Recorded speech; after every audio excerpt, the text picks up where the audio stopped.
কিয়ামতের হক আদায়ের পরে পরে আল্লাহ রাব্বুল আলামিন আত্মীয় স্বজনের হকের ব্যাপারে গুরুত্ব আরোপ করেছেন। আল্লাহ পাক বলছেন ওয়াবিদিল কুরবা ওয়াল ইয়াতামা ওয়াল মাসাকিন ওয়াল জারি দিল কুরবা ওয়াল জারিল জুনুবি ওয়াস সাহিবি বিল জামবি ওয়াবনিস সাবিল। আল্লাহর হক আদায় করো, এরপরে বাবা মার হক আদায় করো, এরপরে তুমি তোমার বিদিল কুরবা নিকটতম আত্মীয় স্বজনের হক আদায় করো। জোরে বলুন সুবহানাল্লাহ।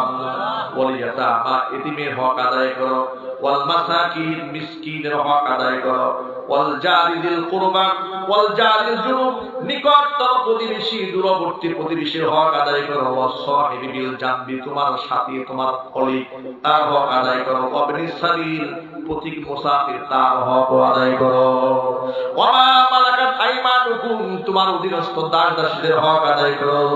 মনে রেখো ইন্নাল্লাহা লা ইউহিব্বু মান কানা মুখতালান ফাখুরা, যে ব্যক্তি অহংকারী দাম্ভিক ব্যক্তিকে আল্লাহ পছন্দ করেন না। আমার ভাইরা, সুতরাং কোরআনের শিক্ষা যদি কোনো ব্যক্তি শিক্ষিত হয়ে যায় তার কাছে এই জমিনের প্রত্যেকটা মানুষ নিরাপদ হয়ে যাবে। ঠিক কিনা জোরে বলেন? নবী করিম সাল্লাল্লাহু আলাইহি সাল্লাম বলেছেন ওয়াল্লাহি লা ইউমিন, আল্লাহর কসম করে বলি ওই ব্যক্তি ঈমানদার নয়। সাহাবায়ে কেরাম জিজ্ঞেস করলেন কোন ব্যক্তি? নবী বলেন আল্লাযী মান লা ইয়ামানু জারহু বাওয়াইহু, যেই ব্যক্তির হাত থেকে তার প্রতিবেশী নিরাপদ থাকে না ওই ব্যক্তি ঈমানদার হতে পারে না। সন্ত্রাসের কোনো স্থান ইসলামে নাই, সন্ত্রাসের কোনো হাত কোনো স্থান ইসলামে নাই। ইসলামের মধ্যে সন্ত্রাসবাদ বলতে কিচ্ছু নাই, কিন্তু ইসলামের মধ্যে জিহাদ আছে। জিহাদ আর সন্ত্রাস এক জিনিস নয়। ঠিক কিনা? পশ্চিমারা ইহুদি এবং খ্রিস্টানেরা অমুসলিমরা মিডিয়ার মাধ্যমে ইসলামের জিহাদটাকে সন্ত্রাসবাদ হিসেবে গোটা বিশ্ববাসীর সামনে প্রচার করে, আর ওদের মানবাধিকার ধ্বংস করার যত কাজ আছে, মানব ধ্বংস করার কাজগুলাকে ওরা শান্তি কায়েম হিসেবে বিশ্ব মিডিয়াতে প্রচার করে। কথা কর না ঠিক কিনা? প্রিয় ভাইরা, জিহাদ মানে কি সন্ত্রাস? আলোচনা করেন। মুজাহিদের কাছে নারী এবং শিশু নিরাপদ থাকে, বৃদ্ধরা নিরাপদ থাকে। কি করে নিরাপদ থাকে? ফিলিস্তিনের হামাসের মুজাহিদরা বিশ্ববাসীকে দেখিয়ে দিয়েছে। ইসরায়েলি নারীরা শিশুরা গ্রেফতার হয়েছিল হামাসের মুজাহিদিনদের হাতে। হামাস মুজাহিদিনরা তাদেরকে বলেছে ও ইহুদি মেয়েরা নারীরা তোমরা ভয় পেও না, আমরা মুসলমান, আমাদের মেয়েরা স্ত্রীরা আমাদের কাছে যেমন নিরাপদ তোমরাও আমাদের কাছে থাকবে ঠিক সেভাবেই নিরাপদ।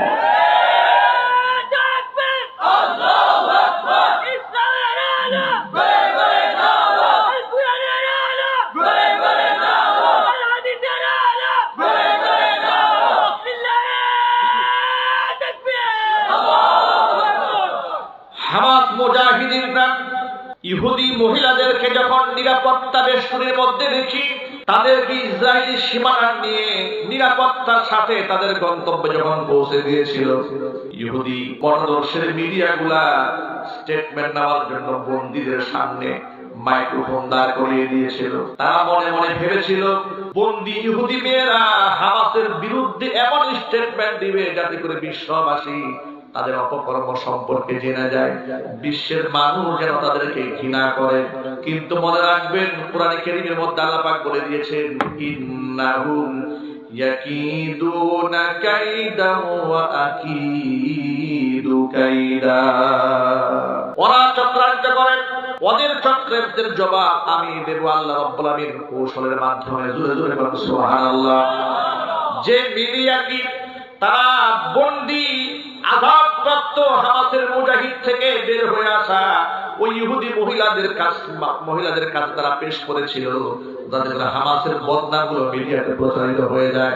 আল্লাহ পাকের কি ফয়সালা, ইহুদি মেয়েরা সত্য উপস্থাপন করেছে। তারা বলেছে যে না, হামাসের মুজাহিদিনরা আমাদেরকে গ্রেফতার করে নিয়ে গিয়েছিল, সুরঙ্গে রেখেছে। তারা আমাদেরকে বলেছে যে আমরা মুসলমান, আমরা আপনাদের কোনো ক্ষতি করবো না। সুবহানাল্লাহ। শুধু তাই নয়, মুজাহিদরা গর্তের ভিতরে গুহার মধ্যে যে খাবার খেয়েছে ওই খাবারটা আমাদেরকে খাইয়েছে, এমনকি তাদের ডাক্তারের মাধ্যমে আমাদেরকে তারা সুরক্ষা দিয়েছে, চিকিৎসাও দিয়েছে। এটার নাম ইসলাম। এটার নাম কি? আরো জোরে, এর নাম কি? এটার নাম ইসলামের জিহাদ। আর ওদের যুদ্ধ হচ্ছে এমন নিকৃষ্ট মানবতা ধ্বংসকারী, মানব বিধ্বংসী। ওরা হসপিটাল গুলা দেখে দেখে বুম মেরে অসহায় নিরস্ত্র মানুষদেরকে শেষ করে দিচ্ছে। কথা বলে, হসপিটালে ওরা বোমা নিক্ষেপ করেছে। শুধু তাই নয়, অ্যাম্বুলেন্সে বোমা নিক্ষেপ করেছে, মানুষের বসবাসের ঘর বাড়ির মধ্যে বোমা নিক্ষেপ করে অসংখ্য বেসামরিক নারী, পুরুষ, শিশু, বাচ্চাদেরকে হত্যা করেছে। ঠিক কিনা? হত্যা করে ইহুদিরা যে এত নিকৃষ্ট জাত, এগুলা হত্যা করে ক্ষান্ত হয় নাই। যখন বিশ্ব মিডিয়াতে ইসরায়েলি শিশু বাচ্চাদের রক্তাক্ত দৃশ্যগুলো প্রকাশিত হচ্ছে, ঠিক ওই সময় তাদের পক্ষে যেন মানবতার মানুষগুলা, মানবাধিকার যেন অগ্রাধিকার দৃষ্টিতে না দেখে, যাদের মহাব্বত যেন তৈরি না হয়, এই জন্য তারা নিজেরা টিকটক ভিডিও বানিয়ে নিজেদের গায়ের মধ্যে রং মেখে ফিলিস্তিনি সেজে বিশ্ববাসীকে দেখানোর চেষ্টা করতেছে ফিলিস্তিনের ছেলেরা, মেয়েরা, বাচ্চারা নাকি গায়ের মধ্যে রং মেখে অভিনয় করছে। নাউজুবিল্লাহ বলবেন না? এরা যে মানবতার কত বড় শত্রু! হিটলার 7 লক্ষ ইহুদিকে হত্যা করে বলেছিল, আমি যদি চাইতাম তাহলে পৃথিবীর সব ইহুদিকে শেষ করতে পারতাম। কিছু ইহুদিদেরকে বাঁচিয়ে রাখলাম যাতে করে বিশ্ববাসী উপলব্ধি করতে পারে 7 লক্ষ ইহুদিকে আমি কেন হত্যা করেছিলাম। কথা বলেন না, ঠিক কিনা? এরা যে কত বড় নিকৃষ্ট ইহুদি জাতি, এটা বিশ্ববাসীর সামনে আবার প্রমাণিত হয়েছে। আর আমেরিকা প্রকাশ্যে তাদের পক্ষ অবলম্বন করেছে। আমাদের পার্শ্ববর্তী দেশ ভারত প্রকাশ্যে ইসরায়েলের পক্ষ অবলম্বন করেছে। ভালো করে মনে রাখেন মুসলমানেরা, যে ইসরায়েলের মতো নরপশুদেরকে ভারত সরকার সরাসরি সাপোর্ট দিয়েছে, কোন মুসলমানের বাচ্চা হোক আওয়ামী লীগের হোক বিএনপির রাজনৈতিক স্বার্থে কোন কাফের বেঈমানদের সাথে আঘাত করতে পারে না।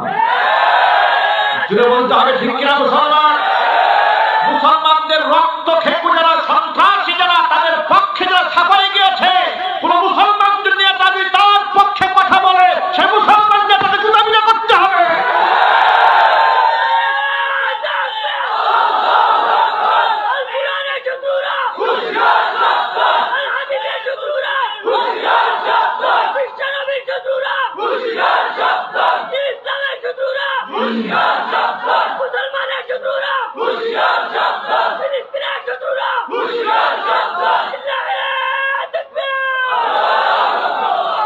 মুসলমানদেরকে ঐক্যবদ্ধ হতে হবে। মসজিদে আকসা মুসলমানদের প্রথম কিবলা, রক্ষা করা দরকার নাই। কথা বলেন। আমি অবাক হয়ে যাই যখন ফিলিস্তিনে বোমা মেরে মুসলমানদের হত্যা করা হচ্ছে, বাংলাদেশের অনেক যুবকেরা তখনও পর্যন্ত ক্রিকেট খেলা নিয়ে মেতে আছে। ভুল বললাম নাকি? আমি বাস্তবতা আছে না? তাদের জন্য আওয়াজ নাই, দুঃখ নাই মনে, কষ্ট নাই মনে। তারা সিনেমা নিয়ে বসে আছে, নাটক নিয়ে বসে আছে, টিকটক নিয়ে বসে আছে। আবার ইদানিং বাংলাদেশে দেখতে পাচ্ছি নতুন ভাইরাসের আবির্ভাব ঘটেছে।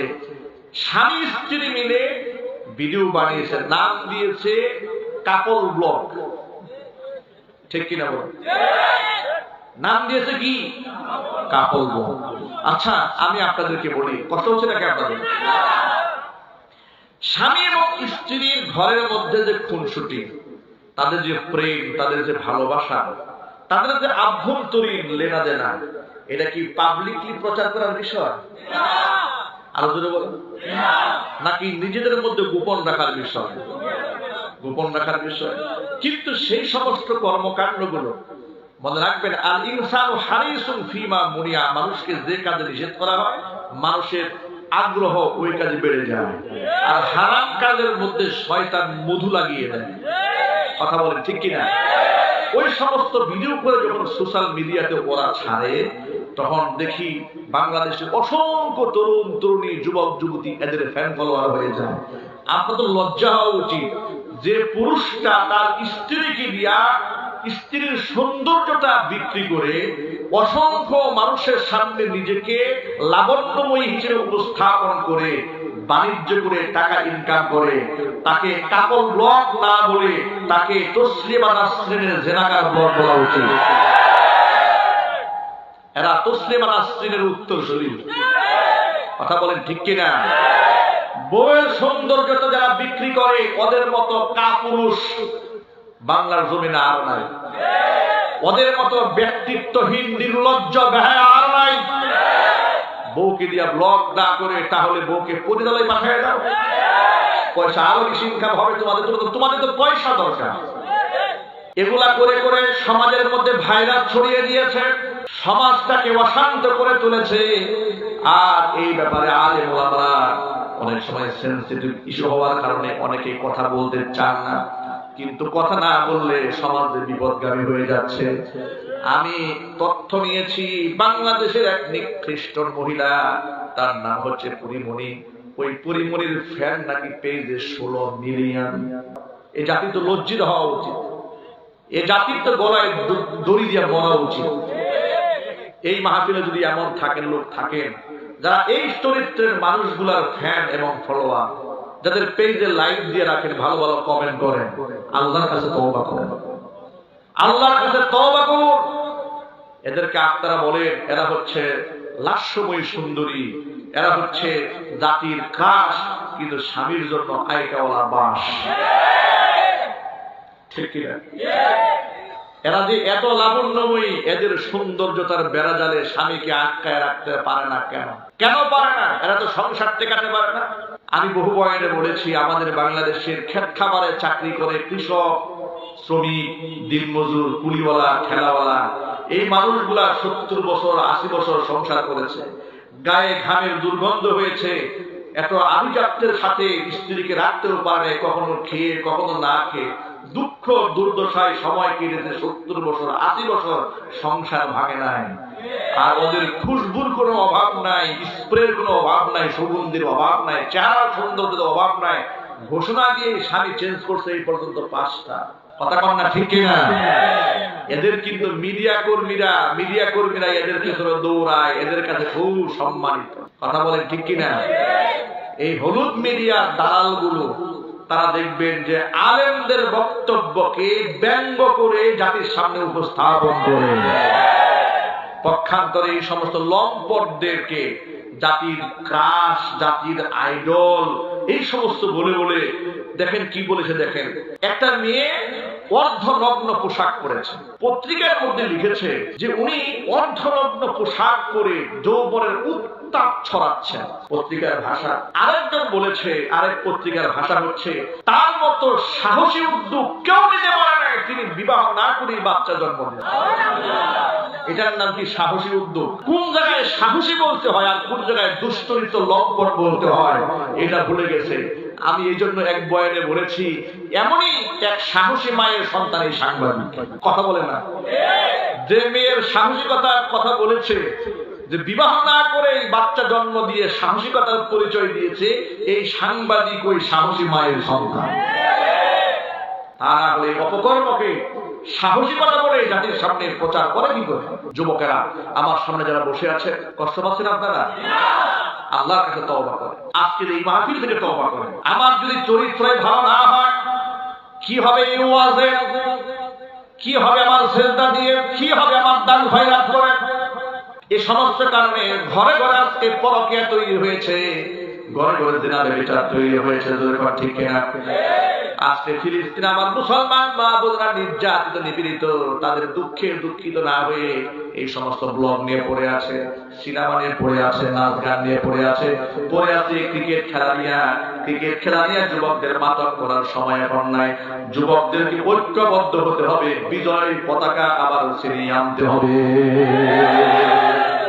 বাংলাদেশের মুজাহিদ বাহিনী তৈরি হতে হবে, ইনশাআল্লাহ বলেন। বাংলাদেশে মুজাহিদ বাহিনী তৈরি হতে হবে।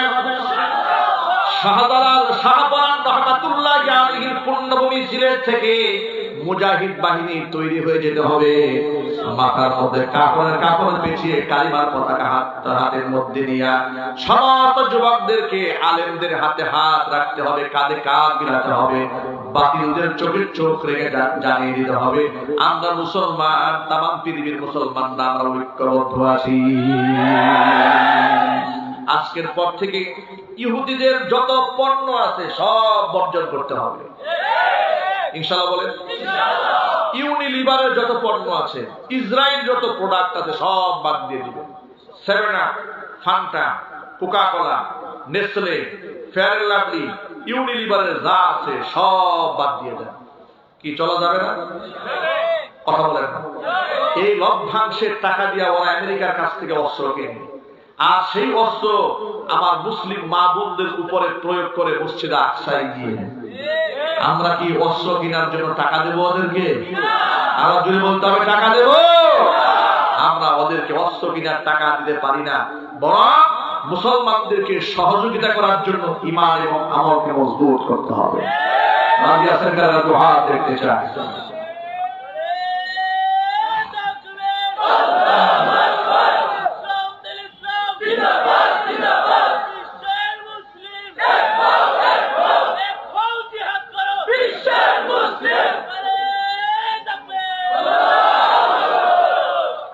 আমাদের কোনো ভয় নাই, চিন্তাও নাই, বিজয় তো আমাদেরই হবে। শর্ত একটা, যদি আমরা ঈমানদার হয়ে যেতে পারি। কোরআন কারীমের মধ্যে আল্লাহ রাব্বুল আলামিন বলে দিয়েছেন, ওয়ালা তাহিনু ওয়ালা তাহজানু ওয়া আনতুমুল আ'লাউনা ইন কুনতুম মুমিনিন। হীনমন্যতায় ভোগার কোনো কারণ নাই, দুঃখ ভারাক্রান্ত হওয়ার কোনো কারণ নাই। বিজয় আমাদের হবে, শর্ত হলো আমাদের ঈমানদার হয়ে যেতে হবে।